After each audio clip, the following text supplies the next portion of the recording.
Bon, nous avons besoin de caractériser ce secteur, on va décrire cette fosse. C'est un travail de fourmi et de mineurs de surface.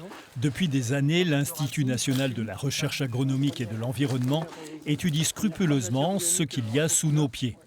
Toutes les qualités physiques et chimiques sont répertoriées afin de réaliser la cartographie des sols de l'Hexagone.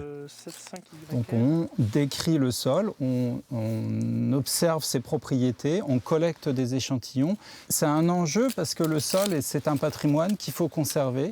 Il a des propriétés propres, il peut participer à atténuer l'émission de gaz à effet de serre. C'est un lieu de stockage du carbone dans le sol, donc c'est vraiment un lieu important et comme lieu important, il faut le connaître.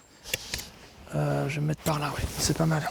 En Centre-Val de Loire, l'INRAE collabore étroitement avec les chambres d'agriculture. Dans ce domaine, connaître les propriétés du sol permet de mieux l'exploiter, mais ce n'est plus l'unique priorité. La caractérisation des sols a aujourd'hui pour ambition de devenir un allié face à l'urgence climatique. Effectivement, on peut donner un avis, tirer la sonnette d'alarme, dire, vous voyez, dans ces sols, dans les Landes de Gascogne, la monoculture du maïs déstocke énormément de carbone dans les sols. Le même problème dans les sols bosserons, où le carbone diminue. C'est pas pour autant qu'ils sont morts. Quand on observe les sols, on voit la quantité de vers de terre, mais cependant, il y a des déséquilibres. Et c'est plutôt là-dessus qu'il faut faire attention. Tu vois, c'est la carte nationale des stocks de carbone dans les sols. L'inventaire de nos sols permet donc de créer des cartes qui deviennent de véritables outils d'aide à la décision pour le gouvernement, les régions, les villes ou l'agriculture.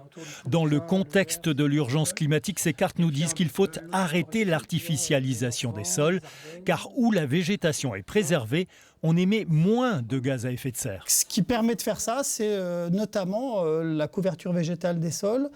C'est des pratiques comme l'agroforesterie, c'est des pratiques comme de réintroduire des prairies temporaires en fait, dans les rotations, c'est d'allonger les rotations, de changer le type de plante également, donc de diversifier, d'arrêter la monoculture et puis de diversifier les rotations. Donc il y a plein de pistes finalement pour stocker plus de carbone dans les sols.